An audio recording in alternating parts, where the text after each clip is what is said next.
recipe that is very, very forgiving, which is also the reason why I like cooking with it. And the reason why I think it's also very forgiving is because it was created by people who didn't really have these measurement tools. This is a typical recipe that would have been cooked in the small cabins up in the mountains in Cantabria, where you don't necessarily have, everything at hand. So a little bit of improvisation and leeway is very easy with this recipe. Welcome, Sam. Hi, Diane and Beverly. Hope you're doing good. Can you use all-purpose flour? Yes. I'll run through every single ingredient and what options we have, because as it's very flexible, we can also customize it so that it suits your needs. So from that point of view, if any of you have dietary adjustments to make or whatever, you will actually find this is very, very easy to tweak and include into your needs. Hey, Hadrian, thank you so much for joining. Welcome, Ava. And thank you so much, KG, for the tip. It's very kind. Well, let's go through the ingredients and what you need to make this recipe. We're gonna need butter. Doesn't matter if it's salted or unsalted. I always buy salted butter because I like salted butter. It doesn't matter. If you don't have butter and you have margarine instead, absolutely fine. If you don't use butter in your cooking and you have oil, make sure it is only vegetable oil, because vegetable oil will just have a plain taste and it will not add to it. Olive oil, corn oil, anything like that, not a go there. Butter preferably, just because it adds to the consistency, but margarine and oil will also be fine. Yep, vegan butter is absolutely fine, no problem. Hi Jill, welcome, how are you doing? What do we need the butter for? Well, we need the butter for literally just a little bit to go into the cake, but also to butter your oven tray. The oven tray has a huge impact into what you will get out of this cake. Normally, a nice quesada has a very nice crust. So unless you're using terracotta to put this in the oven, you need to make sure that whether it's glass or whether it's metal, this is very, very well buttered up, because then this butter will melt and it will give you that nice crunch that is typical of quesada. So that's what we need the butter for, this and a little bit into the cake. I've already pre-buttered my thing because otherwise you would see me putting all of the butter in the phone while we're doing this, and that would not be a good look. So as a way of cheating, you can start buttering this up early. If you're using terracotta, it's absolutely fine. I'll show you what the little terracotta bits I use when I do this as a small quantity. I just was gonna make a lot more quesada than this. So if you have anything that looks like this, whether it's big or small, you don't need to butter this up at all. It's actually gonna be very easy to lift the quesada from this. Hey, how are you doing, Joanne? Welcome, Emilio. Thank you so much for joining us. Hope you're both having a really good day. Well, terracotta, no butter, everything else, lots of butter. Right, on to business. We need 1 egg. Doesn't matter if it's small, big, whatever. We purely just want this as a way to bring all of the ingredients together. If you really don't have an egg or you cannot have egg and you need to remove it from the recipe, it's absolutely fine.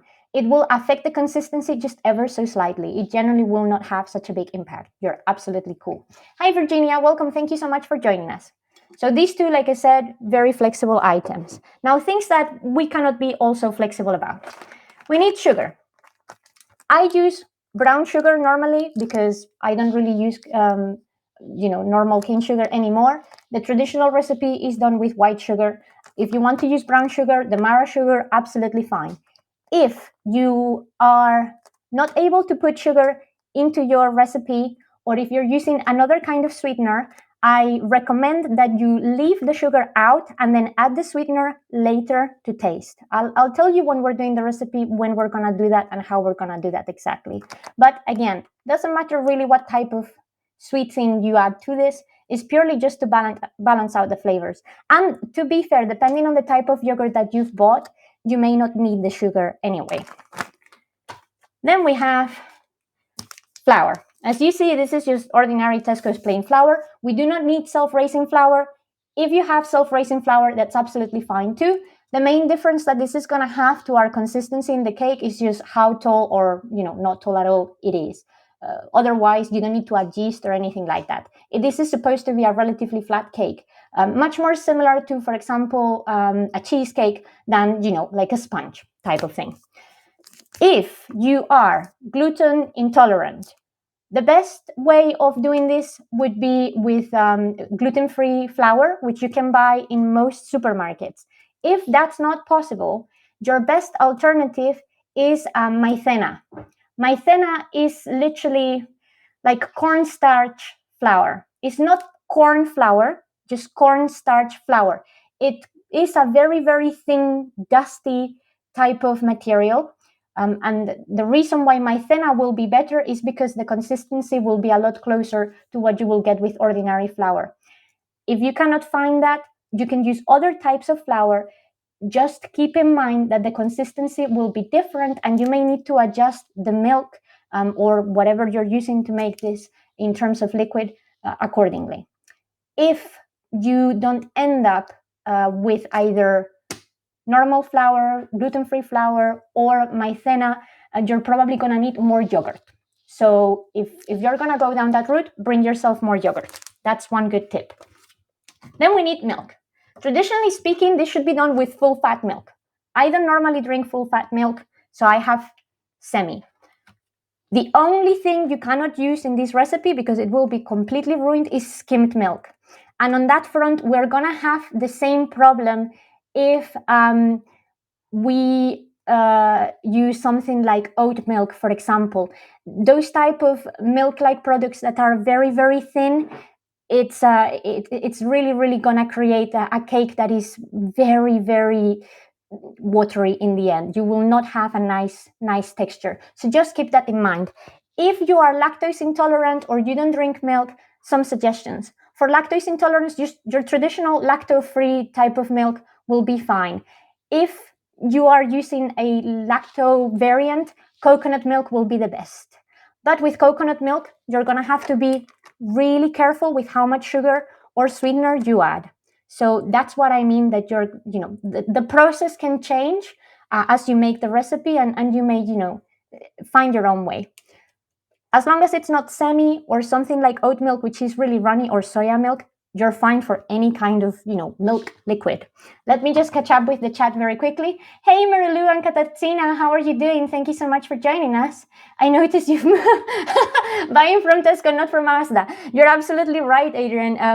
I am not nearby the Asda anymore. But in general, accessing the stuff in Asda today, they didn't have some of the stuff I needed. So I was like, I'll just go to the local Tesco, which is a lot easier. But for those of you who live in the UK, if you want the best flavor of yogurt to make this as close to what I would at home, is actually the lemon curd yogurt from Asda. That's it. That's the best one. Hi, Katie. Welcome. How are you doing? Yes, I will post the recipe later as well. It is on the description of the tour as well. And Marilyn, 1 egg, how much flour and how much milk? We'll get to that in just one moment.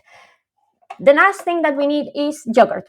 Today I have Greek yogurt because as I didn't have my lemon curd yogurt from Asda, Greek yogurt is the best thing. Why is that? Well, originally the recipe in Cantabria. Hi Charity, hi Sheila, how are you doing? Thank you so much for joining. The original recipe in Cantabria actually doesn't use yogurt proper. It uses something that is probably similar to cheese. We don't really have that type of product here in the UK. It's a product called requesón, and it's kind of halfway through between a yogurt and cottage cheese, that type of texture. Since I cannot have that in the UK, here, a lot of modern day households in Spain, they don't buy requesón either because it's not that easily available in a lot of ordinary supermarkets in this day and age. So Greek yogurt is honestly the best thing that you can do to do this homemade. Welcome, Donnie. Hi, Jeline. Thank you so much for joining us. Requesón is great, but it's not very easy. It has a different consistency from ricotta cheese, but it's a lot closer to ricotta cheese than for example, like ordinary cottage cheese. That's kind of the texture we're going for, Audrey. But again, the issue with ricotta is that it will crumble. You will end up with a very crumbly type of cake. And that's not the point of this at all. Our base is going to be so smooth that the Greek yogurt in that sense recreates better the effect of the requesón. Hi, Jenny. How are you doing there in Long Island? Hope you're doing good. So that's all we need. Now, let's start with the measurements. Like I said, normally I have a different type of yogurt which just comes in one yogurt pot. Also, because this is lemon yogurt, by the way, if you didn't find lemon yogurt and you just have ordinary yogurt and lemon or lemon juice, that's fine. I will tell you how to add things as we go for the different variants, just so we can go about. Hi, Evie, how are you doing? Thank you so much for joining us. How about one yogurt and one ricotta? Do you know what, Jill? I've never tried it. It could work. But I suspect the ratio of flour and milk will have to be different because of the consistency of the ricotta. Again, like I said, the first try of this cake is very much just give it a go, get used to how it works, and then, improve on it. I kind of do this now on automatic pilot because I've been doing this since I was like 14. but you can really make the recipe your own. So there we go. Hey, Claudette, welcome. Thank you so much for joining us. How is the texture of mascarpone for the recipe? Mascarpone probably better because it has that creaminess, but the sharpness of the mascarpone would mean that you will end up having to use a lot more sugar, and things could go a bit wild between the mascarpone and the lemon. But you could correct it as well. Also, and from the point of view of keeping costs reasonable, the price of mascarpone in comparison to yogurt. So this is also one of the other things. You need to consider that ordinarily this recipe is something that was done with the cheapest, most, local available stuff that those mountain farmers would have. So I'm also trying to stay authentic to the fact that this is supposed to be not a fancy type of dessert. This is just to be day-to-day hearty meal type of dessert. So, but yes, mascarpone could work. Obviously, the price of this would just go over the roof, at least in the UK. Hey, Deborah. Hi, Elizabeth. How are you doing? Thank you so much for joining us. Right. Now, measurement. If you have a yogurt pot, keep your yogurt pot at all times. Do not get rid of it because that's going to be your measuring cup. If you don't have a yogurt pot and you have extra yogurt like me, we're going to use just an ordinary mug, whichever mug you have at home, to be your measuring cup. Simple. Hi, Eva. Hi, Jean. How are you doing? Thank you so much for joining us. Hope you're doing good. Here is how we start. I'm going to put the egg in first because otherwise I always forget. So all you do is literally just crack the egg and put it in. Let me bring you down to the mixing bowl. Egg, crack, make sure that you don't leave any surprises inside there. And as you can see, that just stays there. Like I said, doesn't matter if it's a big egg, if it's a small egg, we just want the egg in there. And now the other thing I'm gonna add, because it doesn't really matter how much of it goes in this, is the butter. I normally pick the corner of my block, a big spoon, like that, and just chuck it in. This is purely just to glue everything together. So that's why it's kind of up to you how much of it you go putting in there. It's all gonna melt and it's not gonna make any difference. The butter will not affect the consistency of the quesada unless you put a whole block in there. If you put a whole block in there, you're my hero. But it may be the most unhealthy quesada that you will eat in your life. So it's really just to keep things together. Great. Approx, yes. Now, this is your best friend, measuring cup. If you have a yogurt cup already, what you're gonna do is literally just pour all the yogurt from the yogurt cup into your bowl. If not, then you're literally just gonna do this. I'm transferring as much yogurt as I see fit, almost to the rim in this cup. I think I'm gonna need the spoon because this is not trickling down as smoothly as I hoped, which is good because that means it's proper thick Greek yogurt. So I'm literally just gonna keep on spooning this down into my cup.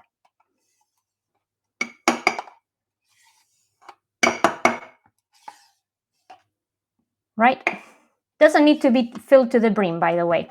As you can see, I've maybe left about an inch or so, which is roughly what you will have when you take off the yogurt pot lid. It's not normally filled to the top. This one yogurt cup whether it's the actual cup or just your ordinary cup, it all goes down in here. And we're gonna need the spoon again. Make sure that you put all that yogurt in there. You don't want to leave many residues, because otherwise, when you're trying to empty this with the flour and the milk, things will get a little bit more difficult to, control and whatnot.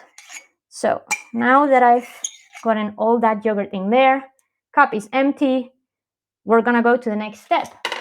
You've obviously not watched Chef James Martin. Oh, I know. James Martin is quite hot on the butter subject, but it's honestly, this would be a lot unhealthier if we put a whole block of butter in there. Right, now the measurement of milk. You need, whether it's an ordinary cup or your yogurt pot, 2 measurements of that of milk. Okay, so more or less up to where I fill the yogurt. As you can see, just a little bit of rim. One goes in and another one. That's it. That's all it takes. If this was your yogurt pot, same measurement. The whole yogurt pot, twice of milk. And remember, doesn't matter what type of milk is, as long as it's not watery milk, such as 100% skim milk, almond milk, or soy milk. That will really mess up the recipe. Everything else is fair game. Hey, Naomi. Hi, Ronnie. How are you doing? Thank you so much for joining us. Right. Now, I am going to start with the sugar. I'm starting with the sugar because I know exactly how much sugar I like in my quesada. If you are not sure of how sweet or sharp you like this, add the sugar at the end. And if you're not putting sugar and you're putting a kind of sweetener, wait until everything is in here. I will remind you in just a moment. Roughly, Joy, I'm not very good with exactly how the conversions go. Right. Now, for me, because brown sugar tends to be, quite sweet in many ways, 1 cup of brown sugar to about the measurement of the yogurt, for me, that's enough. The good thing about this recipe is that before we put it in the oven, you're gonna be able to taste it, and then you're gonna make up your mind as to whether you need to add some more or not. Now, make sure that you scrap that proper, because sugar and flour will actually stick in there, particularly after we've put the milk and the yogurt. So make sure that you don't forget any of that goodness in there. And there we go. Hey, Joe, welcome. Thank you so much for joining. We call a yogurt a tub of yogurt. Yes. Nice. And now, like I said, your flour. Remember, doesn't matter what type of flour you use. If you are gluten-free flour would be your best bet. If for whatever reason you cannot have gluten-free flour, then your second best bet is actually maicena, which is essentially cornstarch type of flour. If you really must use corn flour, you're gonna have to go hardcore into adding extra lemon into this. Right. We need 2 measuring cups of flour, 2 milk, 2 flour. That has to be always the same proportion. 1 measuring of yogurt, 2 flour, 2 milk. There we go. Right, I'm just gonna try not to get the flour everywhere. Those of you who have seen this before know that I'm quite messy. So, excellent. So there goes 1 and number 2. Oh God, it's gonna go everywhere. Excellent, right. Boom. And that's it. That's actually all we need to make this cake. It is, I hope, is very not intimidating. Well, obviously we're gonna need to mix all of this. Now you have several options. You can go entirely by hand, in which case, respect, but I'm not gonna do that because I can't. I mean, this will take forever for me to do. You can go with a pair of whisker, with an electric whisker. I normally break it down a little bit with the spoon because that gives me an idea as to whether maybe an ingredient is a little bit off or whether maybe I need some more. But what I'm gonna use for this is just an electric hand blender. Whole wheat flour, absolutely fine, no problem. Electric hand blender, until this is completely smooth. You don't want lumps anywhere. If you have a few lumps of maybe butter or a little bit of flour is fine, because that will melt in the oven, but we don't want proper chunks. I'll just catch up with the chat before I go on to this. If one uses plain yogurt, how much lemon juice? Jill, the best thing would be, once you have the recipe, like the actual butter itself done, test it. And normally I would say half a lemon, but I like it quite lemony. If you're just gonna do lemon juice from like the bottle and squeeze it into it, I would say perhaps 30 milliliters, give or take. But I like it quite sharp. Again, it's something that you can adjust as you go along. Welcome, Christina. Thank you so much for joining us. Hope you're doing good. And yes, with whole wheat flour, you will probably need to add a little bit more of milk. But by the time you have the blend, you can still do those changes. So I will show you in just a moment how that goes. Excellent. Well, apologies, because as you all know, a hand blender makes a lot of noise. So I'm going to try and be as quick as possible with this. I also apologize if half of my mix goes flying because I realized I didn't pick the tallest blend for this. So I'm going to put this on a low setting because I don't want to embarrass myself all that much. Here we go.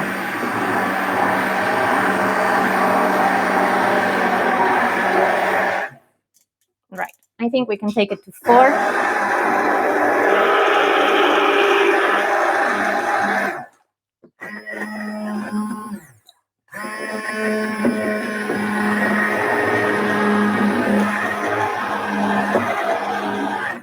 See, I can tell you already that it's likely I may need a smidgen more of milk. And I can tell you that because, as you can see, this is still quite lumpy after a few blitz. So let's go with the turbo.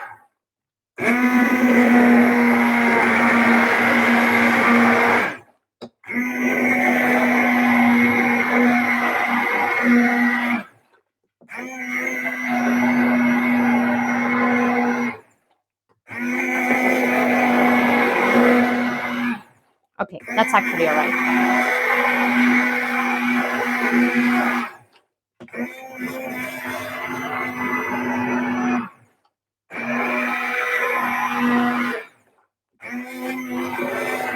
Okay, this is actually all right. In the end, I don't think I will need that extra bit of milk. The turbo definitely got rid of those lumps easier. I have tiny lumps. I'll show you in just a moment. Let me just get rid of the sharp materials. Remember, kitchen safety first. Right, so now that the dangerous weapons are out of the way, let me catch up with the chat and show you what else we're doing here. Hi, Elizabeth. Thank you so much for joining. Hope you're doing good. Hi, Camilo. Welcome. Nice. We are doing a quesada. So, as you can see, I'll use a clean spoon because otherwise this will be hard to see. Clean spoon is over here. As you can see, I do have tiny lumps of butter. Those are fine. Those will actually melt once we're in the oven. So if you really want to be a perfectionist, go to town on this. I am not that girl. I'm gonna eat it anyway. And actually, I don't mind having those little bits of lumps in there because I like having a tiny bit of crunch. But the tiny bits of lumps are absolutely fine because they will melt as soon as we put this into the actual oven. If you have something quite big like this, I'm literally just gonna get rid of this. But otherwise, as long as it's relatively smooth, as you can see, the rest of it is actually quite liquidy. This is the type of batter that we want. Now, once you have this now, we are gonna do a taste. Do not put this in the oven until you've tasted this, particularly if you've used any other ingredients that may require a little bit of tweaking, and if you are using the lemon manually or the sugar as a sweetener. Hi, Lynn. Welcome. How are you doing? Thank you so much, Violeta, for joining us. It's called, yes, adding texture. That's what I like. Right. I'm gonna have a little sip. Okay. So for me today, if I had spare lemon juice, I would be adding more onto this, because this Greek yogurt doesn't have the same lemonsy taste, zingy, that I like. That's the reason why I was very specific about that as that yogurt, the lemon curd one, because it has quite a lot of acidity. I like it anyway, but for example, for me, this could use a little bit more lemon. But I am more on the lemon side of things than I am on the sweet side of things. That's the reason why it's super important that you taste this. If you taste this before it goes in the oven and it doesn't taste like lemon and it just tastes like sugar, you got a problem. It's not gonna be quesada. Quesada needs to taste of lemon. But this is all good. So now we're gonna do the transfer. Please pray for me because I am known for pouring half of this into not the actual container. So here we go. Oh my god. Oh, it's actually pretty smooth today. Never mind. Okay, panic is over, guys. I actually thought this was gonna go a lot worse than it did. Well, now this thing is gonna go into the middle of the oven for about half an hour. I'll be a bit more specific about that once I put it in. And you need to put this at about 100 degrees on a traditional electric gas, or sorry, not electric gas, electric gas. I'm not sure of what gas measurement would be. I don't cook with gas, but on an electric one, it will be around 100 in temperature. Right. Let me put this in first without burning the microphone, and then I'll show you how exactly it goes in there and what we're gonna do with it. Okay. And of course, the important thing in all of this is, do not pour the quesada everywhere while putting it in the oven. This is gonna be a big quesada. Normally, I have a much sort of flatter container, but this oven is a lot smaller than the one I had in my previous house. So there we go. Right. If you have a relatively flat baking tray that is still quite deep, I recommend that you use, the longest surface preferably. The best quesada is about this thick. So just so you can sort of see. And yes, let me show you in terms of measurements and the position of the oven just now. So this is what I have. I have my oven at 100. This is in Celsius, of course. I'm not very good with Fahrenheit conversions. I think that 100 is about 200 something Fahrenheit. Please, someone correct me if I did this wrong, because that's that. I do have what is it called? Induction. So it's not just an ordinary electric oven. On a normal electric oven that is quite new, you can probably do this at 90 without a sweat. If you have an older oven or a gas oven, this could take a little bit longer. We're doing this in both heat from the top and the bottom because you want the crust to actually seal things properly, and you also need the bottom to have nice solid base. Cool. Okay, I'm glad that we have the measurements in check. And as you can see, I am right in the middle of the oven. Well, I have 5 oven trays, and I'm in oven tray number 3 in here. That's all right. Put it as center as you can, because if it goes too far to the back of the oven, it's probably going to have a crust that is more done than the other. We don't need to turn this at any point. If you want to, because you have a particularly big or particularly small oven, or you're doing this in smaller dishes, like the little terracotta that I showed you earlier, that's fine. But we really don't need to care about it. It's quite a low maintenance type of dish, honestly. Is relatively easy. So we're gonna leave this in here for about half an hour, and the consistency that's gonna come through that is that of a cheesecake, essentially. So that's what we are gonna be looking for. In about 15 minutes, I will show you what the quesada looks like. Normally, I have another piece of quesada to show you, but I didn't have time to bake more this morning. So unfortunately, we need to go through that extra process. So let me just catch up quickly in case that I missed something. Excellent. Yes, 100 degrees Celsius in an electric oven. On a gas oven, I suspect you may need to play it a little bit by ear. I suspect that the best way of doing it, and that's how I've talked with other people that have done the recipe on a gas oven, try it at about medium heat in a gas oven for about 15 minutes, and depending how it reacts, put it up or put it farther down for the next 15 minutes. That's more or less how that's played out in other people that I know have made the recipe on a gas oven. But I'm not talking from experience there. So there we go. I'm glad that we have the calculations in Fahrenheit. Excellent. And yes, it is honestly very low heat, because the important thing about this dish is that you don't eat this hot. After we do this, make sure that you leave room in your fridge, because this needs to sit in a cold environment. If not super cold, definitely cool. I mean, in the winter, you don't really need to leave quesada inside the fridge. If you live somewhere cold, like currently the UK, or anyone that lives, in the United States from a certain state up, and in Canada, you could leave this overnight, and it will be fine.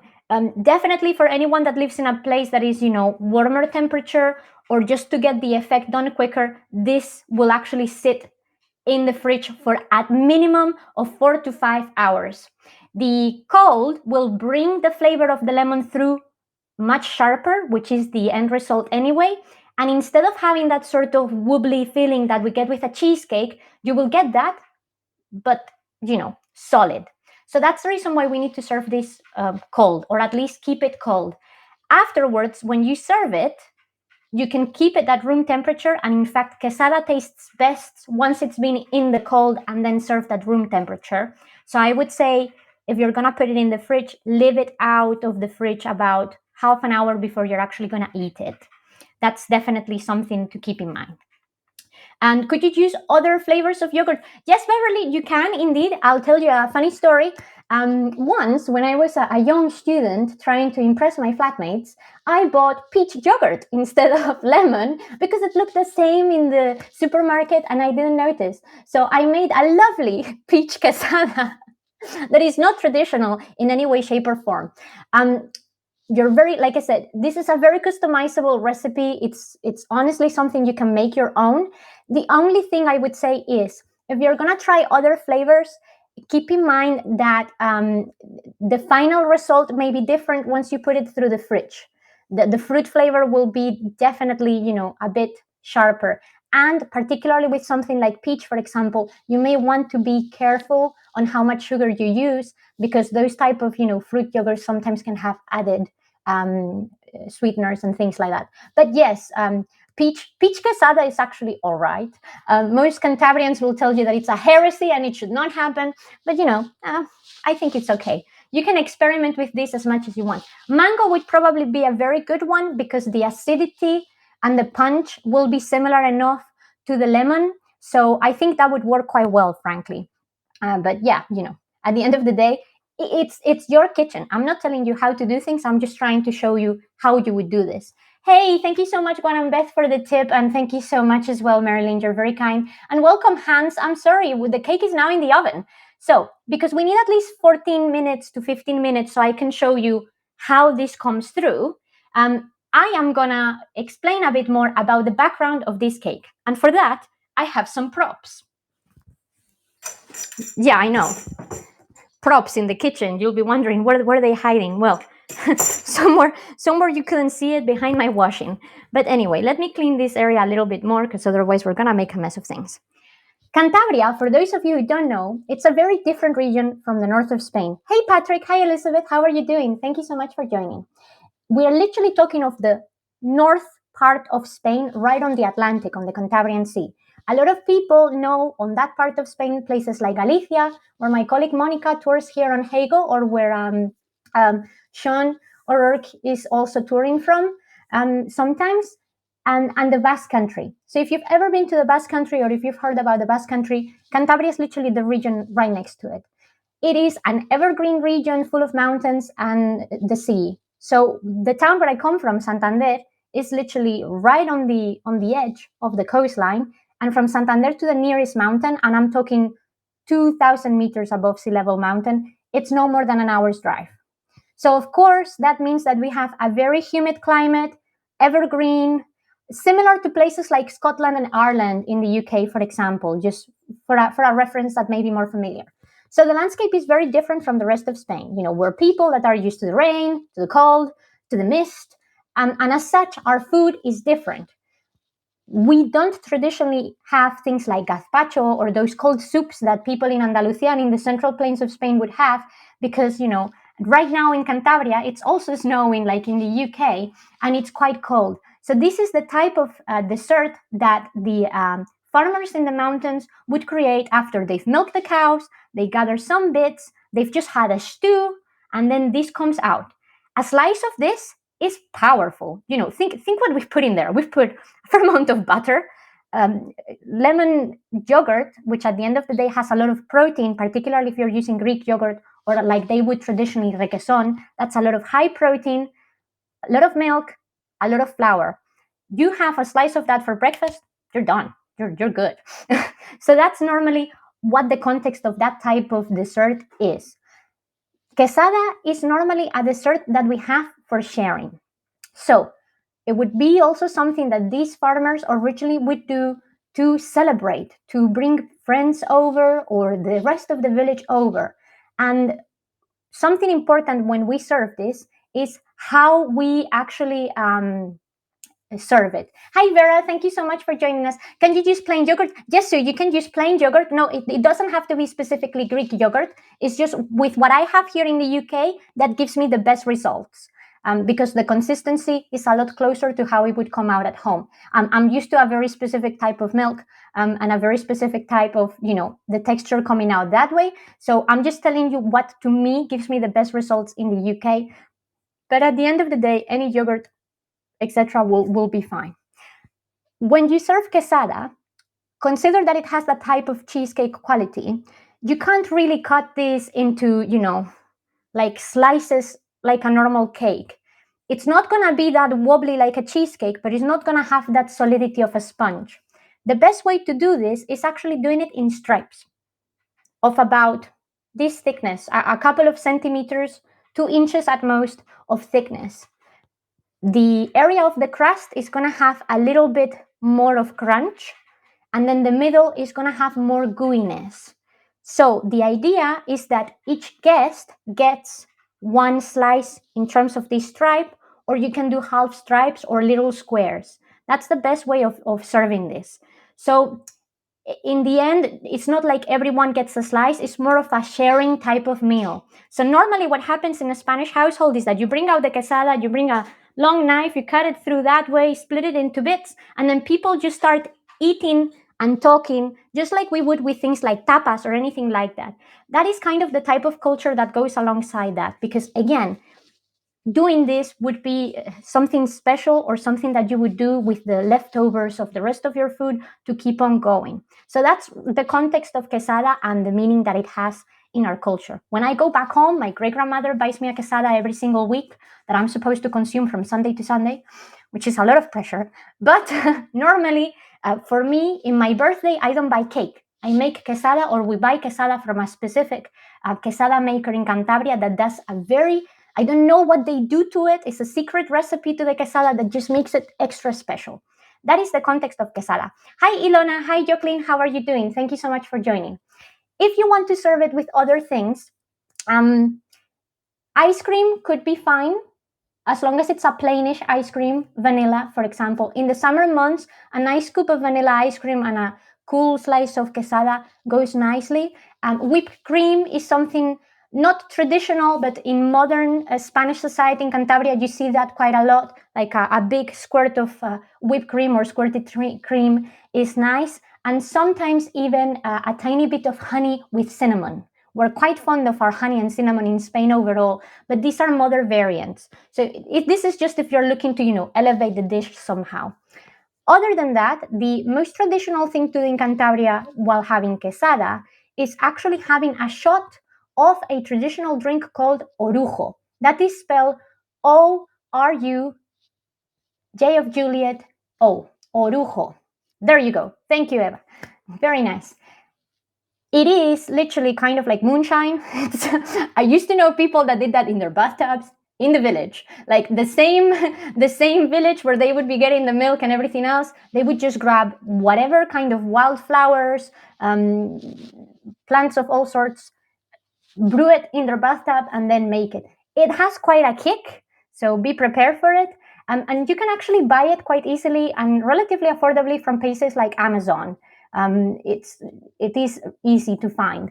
There is a version of orujo, yeah, Cantabrian moonshine. You don't really get orujo in the other parts. There is a version of orujo though that it's crema de orujo, orujo cream, which is kind of like a Bailey's, okay? It's or like an Irish cream, that type of stuff.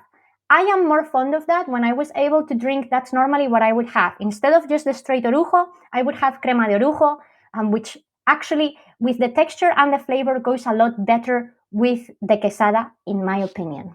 So those are some ways in which we would share this, or that you can share this with people that you may cook this for. And if you're not cooking it for anyone else than yourself, do whatever you want. I mean, I'm just gonna eat this for breakfast tomorrow before I go to work. So I'm not judging you. It's your cake. You bake it, you make it, you eat it. It's absolutely fine. Well, I think we have about 10 more minutes or 5 more minutes before I can show you this. So a couple of other things that make Cantabria special. Would it be similar to horchata? Do you mean the drink?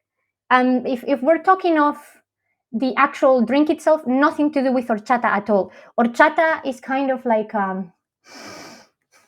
you know what? Horchata, the flavor of horchata, if it was lemony, would be a lot similar to quesada, but not to orujo at all. I'm glad that you enjoy this.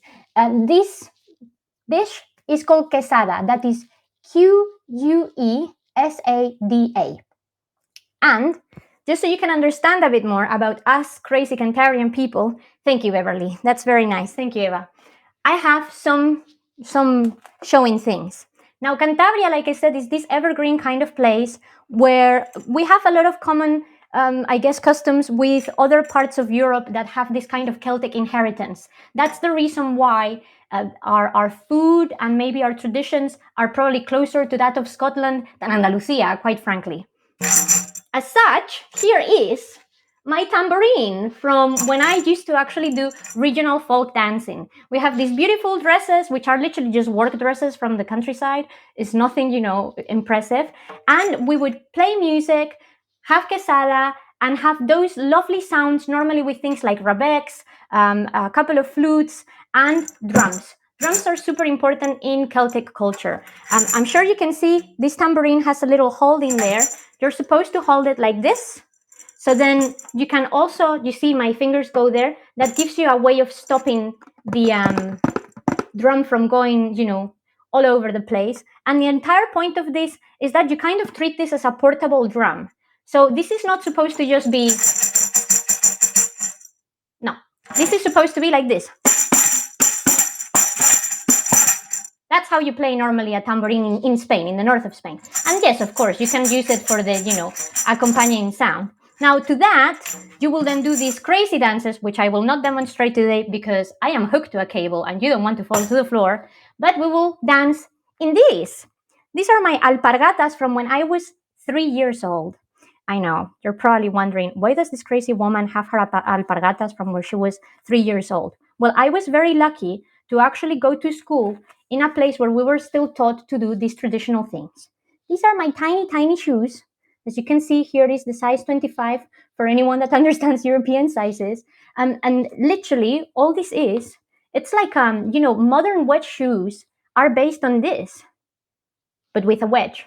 So you wrapped all of this pretty much all the way up to your knees, and you essentially do this and forwards and backwards. It's a little bit similar to Irish river dance, with the difference that there is a lot less tapping and a lot more frantically moving and spinning. We spin a lot. This type of material is quite easy to twist around.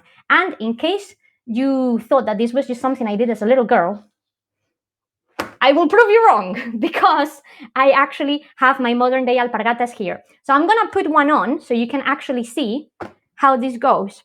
Let me actually find my balance here in the kitchen so I don't kill myself. And, well, my wool socks are probably not the best thing to wear with this. In fact, the wool sock is going to come out. If you ever go to one of Sean O'Rourke's tours where they dance something called Muñeira in Galicia, it's kind of similar. We have very similar traditions. Right.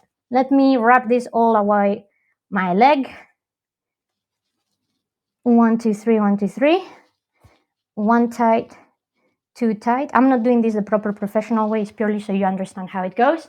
And let me do the review. Hey Sue, hey Jim, hi Emma. We're in the part of the baking where the cake is in the oven, and therefore I'm just showing you weird things that make sense alongside the baking and our culture. I learned about this in one of, oh, I'm so glad, Lama. Well, let me show you how this goes into the foot. So as you see, it goes there. The tie is actually right behind my knee. And with this, you can go on point. It's hard, but it's possible. And it's quite flat. So it's all about having movement, but without slipping. That's the reason why it has this type of, these are modern ones. They are done by hand, but they, with modern materials, we've added a bit of plastic just to have extra grip. Otherwise, this would all be literally just as you see here, spadrel. The problem is that if you just have ones that have just pure spadrel, after several spins and twists, the spadrel starts falling apart and you have to buy new shoes pretty quickly. But as you can see, yes, Ronnie, it's literally very, very easy and similar to sort of ballet shoes. It's kind of like a ballet shoe, but on steroids. And that's the reason why the front, as you can see, is reinforced. So yes, exactly. There are very, very similar ones all over Spain because we do have similar traditions. But this type of dance that we do in Cantabria is called la jota. We do have other types of jotas all across Spain, but this is just the one that we do where I grew up. So that's us. I'm gonna stick with what I have on because as the cake needs literally just one more second, I'll also give you some context as to the type of landscapes and stories that would be told around these dancers and this quesada. Thank you so much, Hadrian. You're very kind. This is a little book that I have from a local artist from Santander, which actually brings to life the Cantabrian myths. We have a very, very rich mythical culture in Cantabria that is still very much related to our Celtic background. That type of landscape of, rugged mountains, rivers, cold, rain, etc., has created an environment where we still believe in things like pixies and goblins and things like that. And people, particularly in the villages where you will get proper quesada rather than in the main towns, will still tell you, hey girl, be careful when you go down the river or the tentirujo may take you. My great-grandmother used to tell me that all the time when we lived in the village. So it's not something that is like extinct. We're trying really hard to save it because it's a beautiful tradition that could go missing very quickly, but it is really, really nice. No worries, Marilyn, it's my pleasure. Is it easy for me to read as a practice? Well, actually, it's very, very small reading. So let me turn the camera around and I'll show you some of these creatures from Cantabria. So these are los caballucos del diablo, as you have there. These are little creatures that come specifically on the night of St. John, of San Juan, which is normally, on the 23rd of June, and it corresponds with essentially the pagan celebration of midsummer. And the entire idea is that these creatures come out to, have a wander around. If you see them, they will be kind of like bad juju to you. If you manage to escape them or if you manage to catch one of them, then you will be able to essentially survive. And if you don't do that, you need to find a what's it called? The lucky plant that the Irish use as well, because it's similar. Then it has four lobes. Is it a treble? A shamrock. There you go. There we go. That's what it's called. This is one of them. Then we have these tiny little rascals. These are the trenti or the tentirujo. Depending on which part of the region you are, they are called one thing or another. They are little, really, really small type of, little goblins that normally you hear in the forest or in the countryside, and they may play a little prank on you.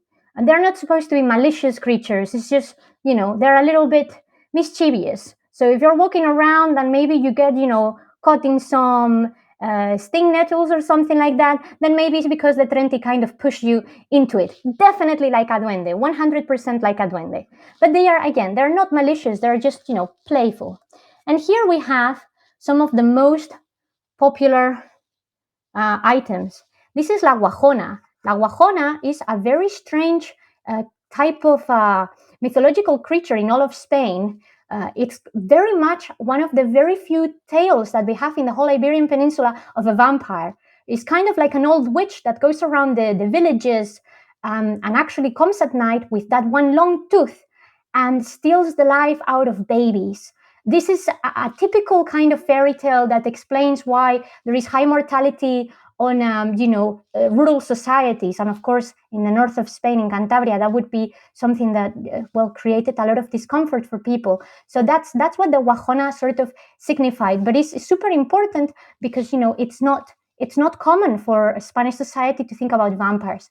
Sometimes in some other regions that are adjacent to Cantabria, instead of being called Guajona, it's called Lamia, like in some other cultures. And here we have as well the two main villains, well, the villain and the main hero of our Cantabrian myth, El Ojáncano. It's this cyclope, completely covered in hair, and it has just one white hair that you see there on his beard. Well, the only way you can ever kill an Ojáncano is if you actually pull that hair out. Now, as you can see, this is quite a big creature. That's the type of, I guess, trail that you would see if you found it in the mountains. So we're talking of some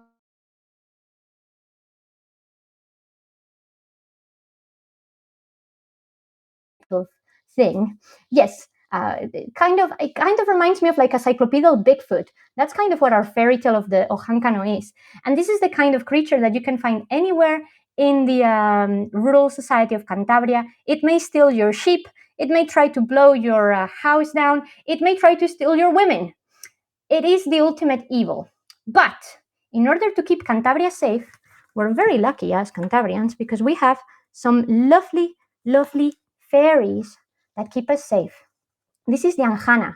Anjanas are actually kind of human-sized fairies. These are not small fairies. These are big fairies that go around all of the forests and mountains of Cantabria, helping people that go stray, making sure they get home and fighting the Ojáncanos. They are the saviors. And the reason why it's a woman is because the vast majority of Celtic societies are actually matriarchal. We're still very much renowned in the north for having strong women and having always been raised by them. So that's the reason why our main hero is actually a girl, which I think is important, particularly considering that it's March and it's International Women's Month. So if you're ever lost in a Cantabrian forest, just really, really scream out to an Anjana and she will come and find you. Interestingly enough, when we celebrate Three Wise Men, the Epiphany, 12th night, it is in traditional lore the Anjana that brings presents to the most underprivileged kids in Cantabria. So that is the kind of people that we have, and the reason why our way of life is a little bit different from the rest of Spain. Spain is different overall, as the saying goes, but Cantabria is different in the different.